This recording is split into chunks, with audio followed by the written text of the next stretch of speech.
Hello and welcome to Bible Study with Alice, and today we're on day 2, Esther 2 of our daily Esther reading. We're reading from the ESV translation, but you're more than welcome to join us from a different translation.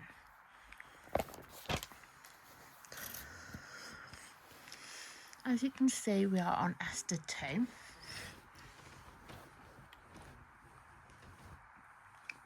These videos are filmed in real time. Today's date's the 7th of May 25 and it's a Wednesday. You can find the previous video in the playlist below. There is a disclaimer as usual, and that is one, these videos are unedited and also I'll probably stumble my wording. And also I'm going to add another disclaimer, I'm going to probably, more than likely, mispronounce some of the wording.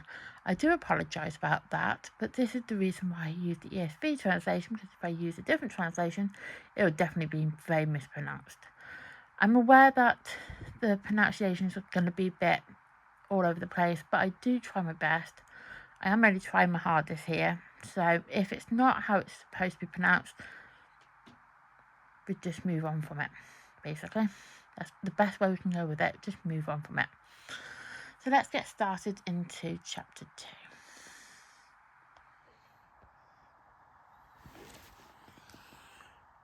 Esther chosen queen. After these things, when the anger of King Ahasuerus had abated, he remembered Vashti and what she had done and what had been decreed against her.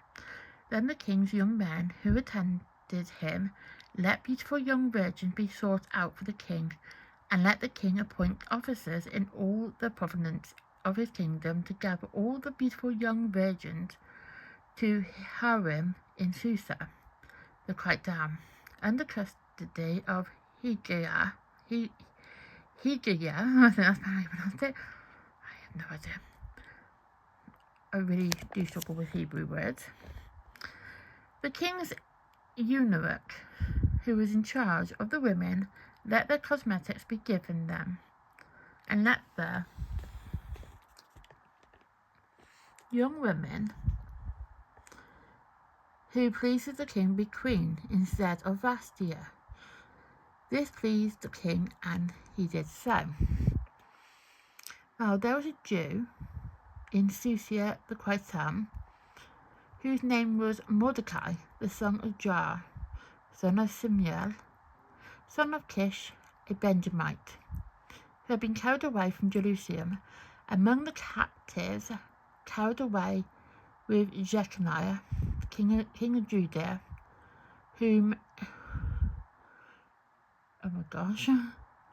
Nebuchadnezzar, king of Babylon, had carried away. He was bringing up Hadassah, that is Esther, the daughter of his uncle, for she had neither father or mother. The young woman had a beautiful figure and was lovely to look at.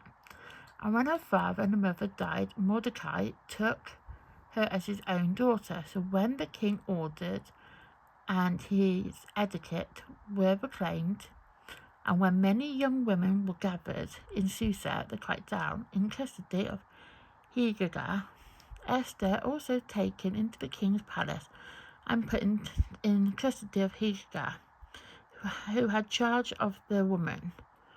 And the young woman pleased him and won his favour, and he quickly provided her with cosmetics and her portion of food, and with 7 chosen young women from the king's palace, and advanced her and her young women to the best place in the harem.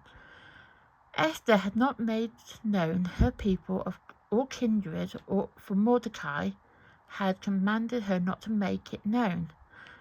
And every day Mordecai walked in front of the court of the harem to learn how Esther was and what was happening to her.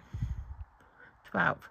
Now when the turn came of each young woman to go into King Ahasuerus, after being 12 months under the regulations for the women, since this was a regular period of their beautifying, 6 months with oil of myrrh, and 6 months of spices and ointments for women.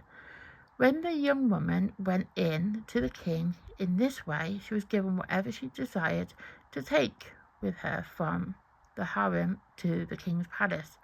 In the evening she would go in, and in the morning she returned to the second harem in custody of Shagagaska, the king's eunuch, who was in charge of the concubines. She would not go into the king again unless the king delighted in her, and she was summoned by name. When the turn came for Esther, the daughter of Abihail, the uncle of Mordecai, who had taken her as his own daughter to go into the king, she asked for nothing except what Hezekiah, the king eunuch, had charged of the women advised. Now Esther was winning favour in the eyes of all who saw her, and when Esther was taken to King Ahasuerus into his royal palace in the 10th month, which is the month of Tebeth, in the 7th year of his reign, the king loved Esther more than all the women. She won grace and favour in his sight, more than all the virgins, so that he set the royal crown on her head and made her queen, obviously not king, made her queen instead of Esther. Then the king gave a great feast for all the officials and servants. It was Esther's feast. He also granted remission of taxes to the province and gave gifts with royal generosity. Mordecai discovers a plot. 19. Now when the virgins were gathered together the second time, Mordecai was sitting at the king's gate. Esther had not made known her kindred or her people as Mordecai had commanded her, for Esther obeyed Mordecai, just as when she brought up by him.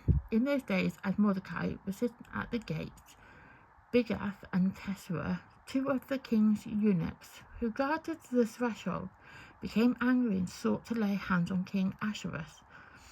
And this came to the knowledge of Mordecai, and he told it to Queen Esther. And Esther told the king in the name of Mordecai. When the affair was investigated and found it to be so, the men were both hanged and on the gallows, and was recorded in the book of the Chronicles in the presence of the king.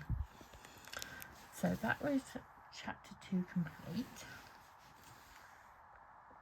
And tomorrow we will do chapter 3. So basically this is talking about how the king is now seeking out potentially a new queen, and he wanted all the virgins in the area to basically meet him. So he then decides if that woman would then be a suitable candidate to be his queen. And as we've read, that Esther appeared to be a very beautiful young woman who had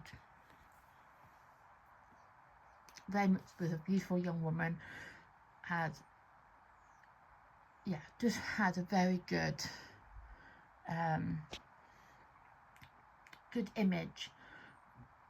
So when the king saw her, he knew that she was going to be that one, and he just felt at that point that she was the suitable candidate, because he wanted a new queen, and he wanted to get rid of Vesica, and make her, not his queen anymore, because he was really unhappy with the fact that she disobeyed him, which we discovered in chapter 1, that Queen Vesitai, that queen, oh my gosh, I'm struggling with the words.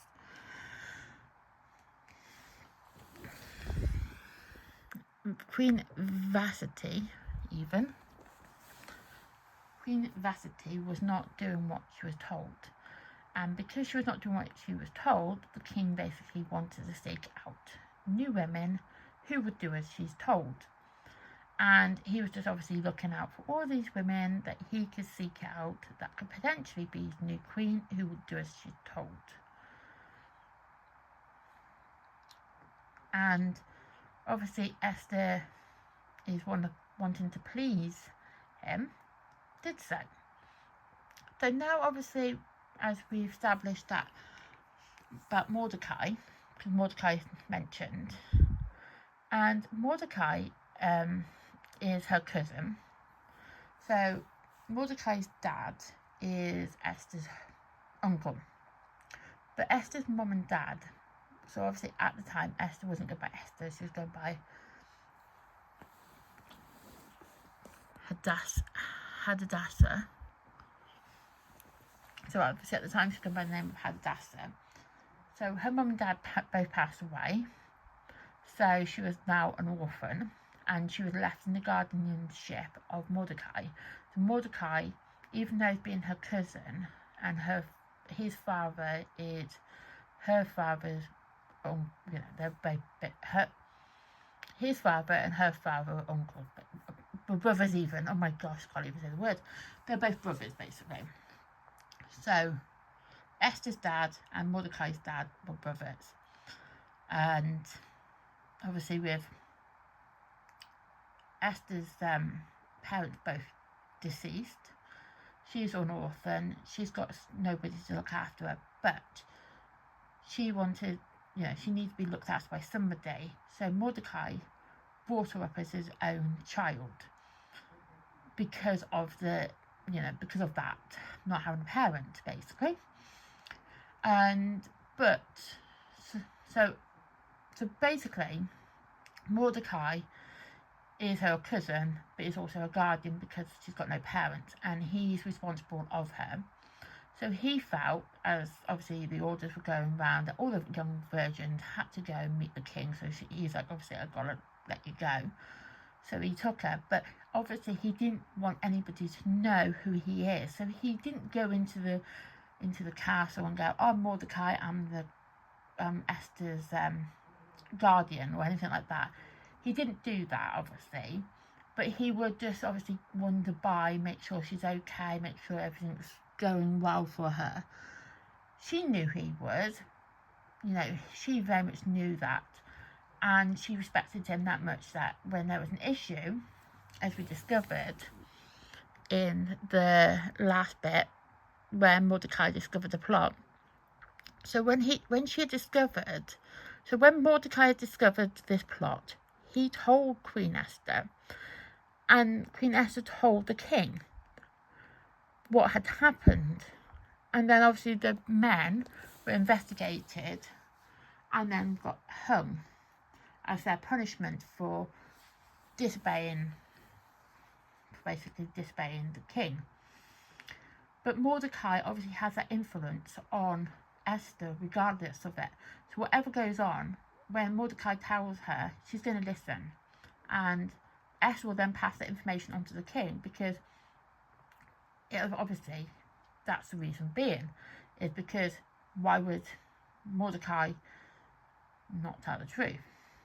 And why would Esther not listen to her cousin, who's also a guardian? So,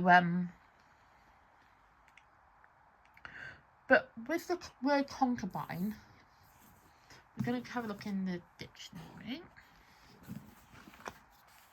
Just going to have a quick look in the dictionary for concubine.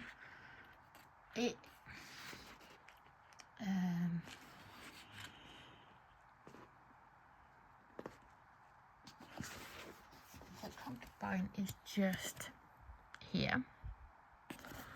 I'm going to read it and then show you again. So a concubine is a secondary wife, usually taken from servants, slaves, or as booty in war, often because the principal wife was barren, as in the case of Abraham with Sarah and Hagar. This practice was regulated by law in the world of the times outside of the Bible area. So basically, they would take on a concubine. Men would take on a concubine as their secondary wife. They can have as many concubines as they want, but it's their secondary wife. And that would then mean that it's usually because the principal wife, the first wife, is barren, basically meaning is infertile, can't have children, basically. But obviously that was back in that time when you could do that, because obviously nowadays you wouldn't have a secondary wife because your wife's infertile. because it's probably not even the wife who's infertile, it might even be the husband. But obviously in this case, if they have a secondary wife and they got her pregnant, then clearly it was the wife who was barren. But yeah, so that's basically what concubine means. So when they mention about concubine, so where are we? Just got to try and find it.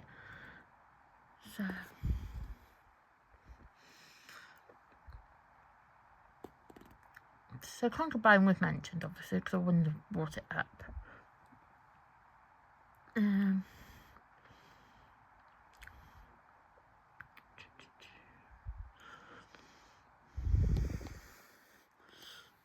I'll do it over the thing. And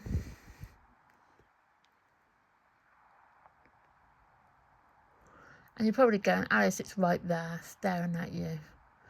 And it's usually away from me.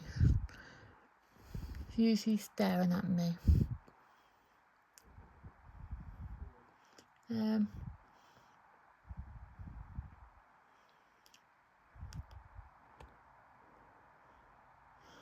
Oh my gosh, Alice. It's probably looking at something for so long and then you just can't see what you're looking for.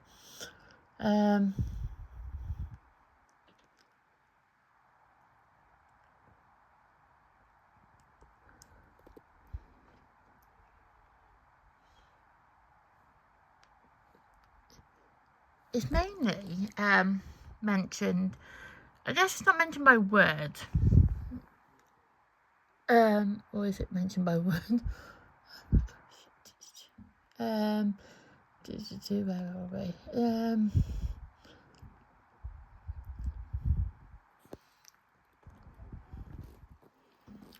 I'm just looking really quickly.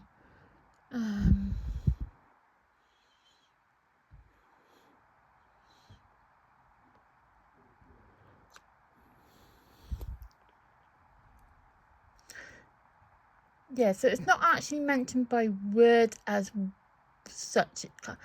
If it is mentioned by word, I can't seem to see it now. But it's basically in this section here when they're talking about all the young women. You know, he's obviously wanting a secondary wife, but obviously he chooses Esther to be his principal wife in the end, obviously. So I can't seem to find the word concubine in. I'm going to look at it now afterwards and be like, oh, there it was the whole time. And if I do that, I'll mention it in tomorrow's video where I've seen it. But it's basically, that's what concubine means. It means it's like a secondary wife. But he didn't want Esther his secondary wife. He wanted her as his principal wife because it was just easier to do so. And yeah, so she ended up being his secondary wife. And so obviously, as we've discovered that at the end of the chapter, that the king Ahasuerus listens to Esther. So obviously it goes to show that Esther had an influence over him anyway. With whatever she said, he listened to her and respected that. So, you know, Mordecai told her something, she then told the king, and then obviously those people were then punished. So that's what chapter 2 is all about. So I'm going to write in the day and the date. So on day 2, I'm on the 7th of the 5th, 2/5. So thank you for watching.